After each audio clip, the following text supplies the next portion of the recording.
Muy bien. Ahora vamos a continuar con la espontaneidad de las reacciones redox. Sabemos que la espontaneidad, ¿no es cierto?, la hemos visto en termoquímica, cuando veíamos los criterios de espontaneidad y arribábamos a la conclusión de que el mejor criterio para medir la espontaneidad de una reacción química era el valor de la variación de la energía libre de Gibbs, ¿verdad? En donde decíamos que este delta de G es una medida de la espontaneidad de un proceso que se efectúa a una determinada presión y temperatura, ¿no es cierto? Ahora bien, ahora estamos midiendo valores de variación de la FEM de la pila, es decir, la fuerza electromotriz. Pero también este delta de E nos va a indicar si el proceso es espontáneo o no. ¿Por qué? Porque hay una relación entre el delta de E cerito, es decir, en condiciones estándar, y el delta de G cerito, ¿sí? Y la relación es esta, ¿sí? El trabajo eléctrico, trabajo lo simbolizamos así, con W. El trabajo eléctrico de la pila es la cantidad de coulombios que circulan entre los electrodos de la pila, debido a la diferencia de potencial que existe entre ellos, ¿sí? Y ese trabajo eléctrico está relacionado como la variación negativa, es decir, la disminución de energía libre que ocurre en el proceso, ¿sí? Entonces, ahora resulta que ese trabajo eléctrico está relacionado con la variación de energía que ocurre en la pila, es decir, la FEM de la pila, por medio de esta expresión, en donde tenemos el número de moles de electrones que se transfieren por la constante de Faraday, que tiene este valor, 96.485 coulomb por mol de electrones. Y en definitiva, cuando reemplazamos, fíjense, cuando ponemos este valor, lo colocamos acá, nos queda esta expresión, ¿no es cierto?, en donde decimos que la variación de energía libre en condiciones estándar es igual a menos el número de moles de electrones transferidos por la constante de Faraday por la FEM de la pila también en condiciones estándares. Entonces fíjense que cuando delta de E, ¿sí?, estándar, sea positivo, es decir, sea mayor que cero, delta de G va a ser negativo. Entonces la reacción será espontánea. Por el contrario, cuando delta de E sea negativo, delta de G va a ser mayor que cero y la reacción será no espontánea. Entonces, ahora nos basta en pila, digamos. Profe, Sí, ¿puede volver a explicar sí, lo último? sí. Fíjense que es muy sencillo, porque delta de E estándar, es decir, la FEM estándar, que es lo que estoy midiendo con la formulita que les mostré anteriormente, E0 cátodo menos E0 ánodo, lo que mido es la FEM estándar de esa celda, de esa pila, ¿sí? Que puede ser una celda electrolítica o galvánica, no lo sé. Esto me va a dar un valor que va a ser positivo o negativo, ¿sí? Si es positivo, si este valor es positivo, con este negativo queda delta de G negativo. ¿Se entiende? Entonces, cuando esto es positivo, delta de G es negativo. Y habíamos dicho en termoquímica que cuando delta de G es negativo, la reacción es espontánea, ¿sí? Por el contrario, si delta de E, la FEM de la pila en condiciones estándares, es negativo, si aquí tenemos un valor negativo, voy a tener negativo por negativo. Es decir, todo esto va a ser positivo. Es decir, delta de G cerito va a ser mayor que cero. Y en ese caso, la reacción será no espontánea. ¿Se entendió? Sí, profe. Bien, entonces, ahora, con solo mirar delta de E, ya sabemos si la reacción redox va a ser espontánea o no. ¿Sí? Si delta de E es mayor que cero, la reacción es espontánea. Si delta de E cerito es menor que cero, la reacción es no espontánea. Sin embargo, la reacción inversa es espontánea. ¿Sí? Recuerden que son reacciones en equilibrio. Entonces, cuando delta de E, repito esto, cuando delta de E es mayor que cero, la reacción es espontánea. Pero la reacción inversa es no espontánea. Por el contrario, si delta de E es menor que cero, la reacción es no espontánea, pero la reacción inversa es espontánea. ¿Estamos? Profe, hablando de inversa sería, por ejemplo, nosotros tenemos uno que se está oxidando y lo cambiamos a que se está reduciendo. ¿Eso sería la inversa? Mm, no sé si exactamente, no sé bien en qué estás pensando, pero una reacción inversa eh, podría ser, a ver, ahora cuando vemos un ejemplo, Ah, está. ahí vuelvo sobre esto. ¿Eh? Ok. Bien, entonces, sigamos. Veamos ahora esta ecuación que la van a usar muchísimo en inorgánica, que es la ecuación de Nernst. No vamos a ver la deducción, la van a ver en inorgánica. Nosotros vamos a presentarla directamente y podemos decir que la ecuación de Nernst es la relación matemática entre el potencial de una celda y la concentración de los reactivos y productos. ¿Sí? Cuando ésta se realiza en condiciones no estándar.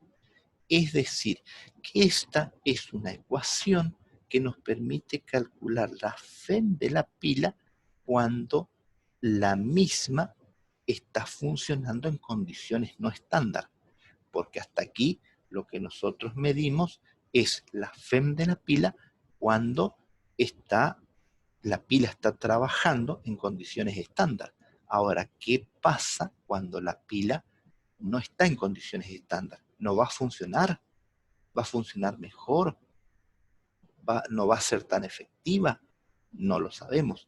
Entonces, lo que tenemos que hacer es usar esta ecuación, la ecuación de Nernst, en donde nos dice que la FEM de la pila en condiciones no estándar, anoten por ahí que de este delta D, fíjense que no tiene el cerito, entonces es la FEM de la pila en condiciones no estándar.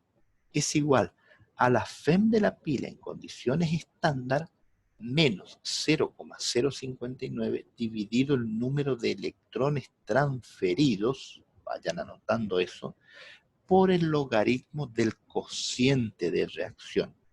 Q es el cociente de reacción. Q es igual a la concentración molar de productos dividido la concentración molar de reactivos. Es decir, tiene la misma expresión que la constante de equilibrio, solamente que son concentraciones de no equilibrio, ¿sí? Por eso le llamamos Profe, cociente de reacción, sí. eso era lo mismo, porque nosotros tenemos el cociente de reacción también en el Sí, módulo de sí, equilibrio químico, sí, es sí, el mismo. es el mismo, es exactamente el mismo, solamente que ahora es aplicado a una reacción redox, ¿sí? Bien, entonces, fíjense, si la concentración molar de productos es mayor a la concentración molar de reactivos, entonces Q es mayor que 1 y logaritmo en base 10 de Q es mayor que 0, ¿sí? Entonces, el producto se resta de delta D y la FEM de la pila en condiciones no estándar es menor que la FEM de la pila en condiciones estándar. En definitiva, lo que nosotros tenemos que saber es que cuando la concentración de productos es mayor a la concentración de reactivos, la FEM de la pila en condiciones no estándar es menor a la FEM de la pila en condiciones estándar. ¿Se entiende? Por el contrario, si la concentración de productos es menor a la concentración de reactivos, ¿sí? La FEM de la pila en condiciones no estándar es mayor a la FEM de la pila en condiciones estándar. ¿Sí? Esto es matemática nomás, pero hay que saberlo. ¿Sí? Si la Profe, sí. a mí se me cortó justo el internet. ¿Qué no estándar sería que no está en 25 grados Celsius? O sea, no está en las condiciones. Ajá, exactamente. Sí. Está. Sí, no está en las condiciones estándar de termoquímica. Está Eso sería delta E. Esto es delta E. Esto es en condiciones no estándar. Esto es en condiciones estándar. Ya lo vimos. Delta D cerito es en condiciones estándar. ¿Sí? Que ya lo sabemos calcular. E0 cátodo menos E0 ánodo. Pero cuando pasamos de las condiciones no estándar, es decir, cuando no estamos a 25 grados Celsius, no estamos a la presión de una atmósfera, entonces este delta D lo tenemos que calcular por medio de la ecuación de Nernst, ¿sí? Y sacamos como resumen de esto que si la concentración molar de productos es mayor a la concentración molar de reactivos, entonces la FEM de la pila en condiciones no estándar es menor a la FEM de la pila en condiciones estándar y viceversa. ¿Sí? Bien. Profe, ¿cómo dijo que se llamaba Q? Cociente de reacción. Q es el cociente de reacción. Y es exactamente lo mismo, como dijo una compañera de ustedes, a el cociente de reacción que vimos en equilibrio químico. Ya vamos a ver porque esto también está relacionado con el equilibrio químico. Justamente aquí viene la filmina. Fíjense, la constante de equilibrio de una reacción redox. Muy bien. Esta es la ecuación de Nernst que acabamos de ver. ¿Sí? Ahora, este cociente de reacción, si ustedes recuerdan, cuando vimos equilibrio químico, habíamos visto que ese era el cociente cuando la reacción comenzaba. Pero después de un determinado tiempo, ese cociente de reacción tendía al equilibrio químico. ¿Sí? Entonces, en el equilibrio químico, resulta que ese cociente de reacción Q va a ser igual a K, es decir, a la constante de equilibrio. ¿Sí? Pero además, en el equilibrio químico, el delta D se va a hacer cero, es decir, la FEM de la pila en condiciones no estándar va a ser nulo, ¿sí? En el equilibrio. Entonces, reemplazando esta información en la ecuación de Nernst, nos queda que en el equilibrio la FEM de la pila es nula, la FEM en condiciones no estándar, digamos, ¿no? Va a ser igual a la FEM de la pila en condiciones estándar menos 0,059 dividido el número de electrones transferidos por el logaritmo en base 10 de la constante de equilibrio. Entonces, de aquí despejo delta de E cerito y me queda igual a esto, ¿no es cierto? Es decir, aquí lo único que hice, pasé este delta de E cerito para acá y multipliqué por menos 1 toda la ecuación. Y me quedó que delta de E cerito, es decir, la FEM de la pila en condiciones estándar, es igual a 0,059 dividido el número de electrones transferidos por el logaritmo de K. ¿Sí? Muy bien. O sea, el logaritmo de la constante de equilibrio. Cuando yo despejo el logaritmo de K ahora, resulta que me queda el número de electrones transferidos por la FEM de la pila en condiciones estándar dividido 0,059. De aquí, despejando K, me queda que es la constante de equilibrio, es igual a 10 elevado a la n por la FEM de la pila en condiciones estándar dividido 0,059. Es decir, hemos hallado una relación entre la constante de equilibrio y la FEM de la pila en condiciones estándar. ¿Sí? Esto es importante destacarlo. La relación es entre la constante de equilibrio de la reacción redox y la FEM de la pila en condiciones estándar. ¿Sí? Muy bien. Veamos ahora rápidamente algunas celdas. Si alguien levantó la mano para preguntar.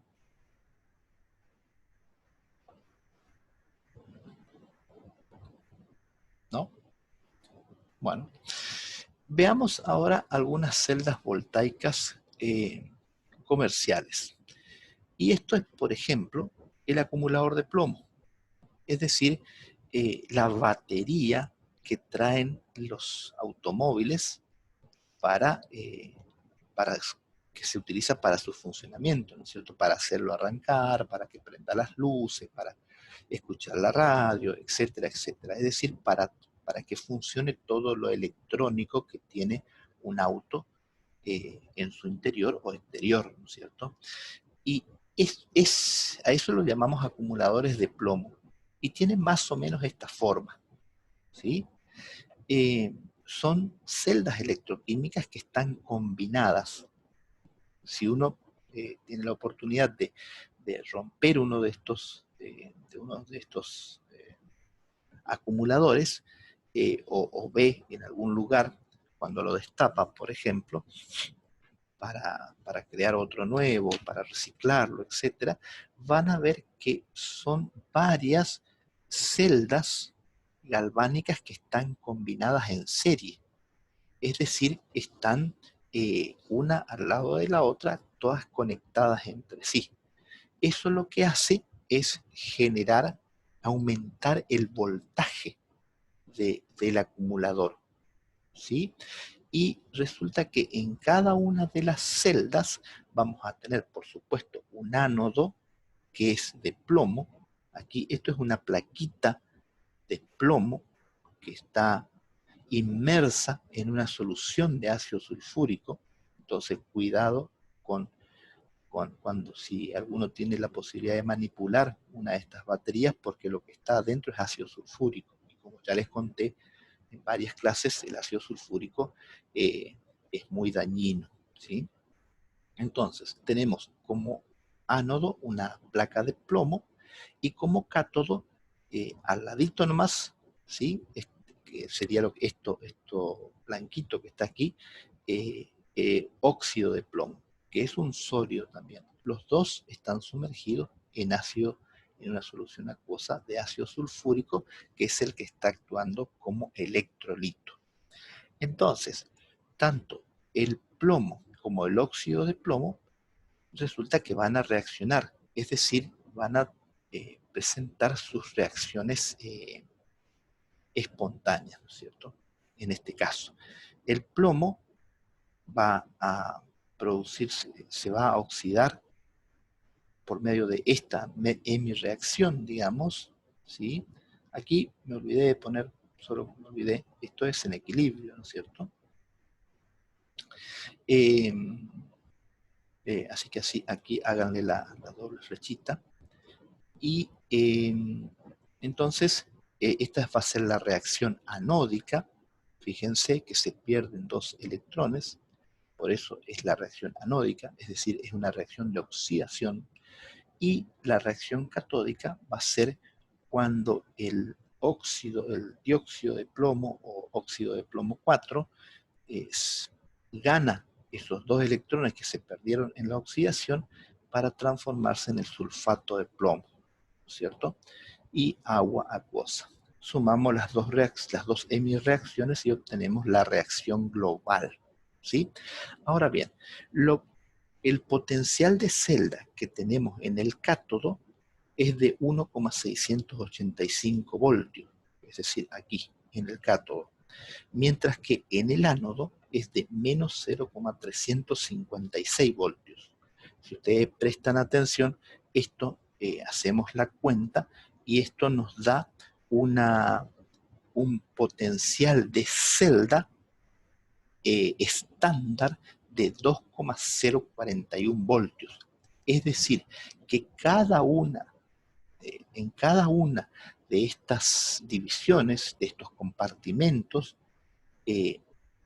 funcionan como una celda galvánica. Y cada una de esas celdas galvánicas nos está dando una FEM de aproximadamente 2 voltios. Por eso es que, si prestan atención, las baterías comerciales, los acumuladores comerciales, vienen de 6 voltios, de 12 voltios o de 24 voltios. Siempre es un múltiplo de 2 voltios. ¿Sí? Por ejemplo, las motos chicas traen un acumulador de 6 voltios. Es un acumulador chiquito de 6 voltios. Otras ya traen de 12 voltios. Los autos y camionetas normalmente traen acumuladores de 12 voltios. Los camiones traen acumuladores de 24 voltios.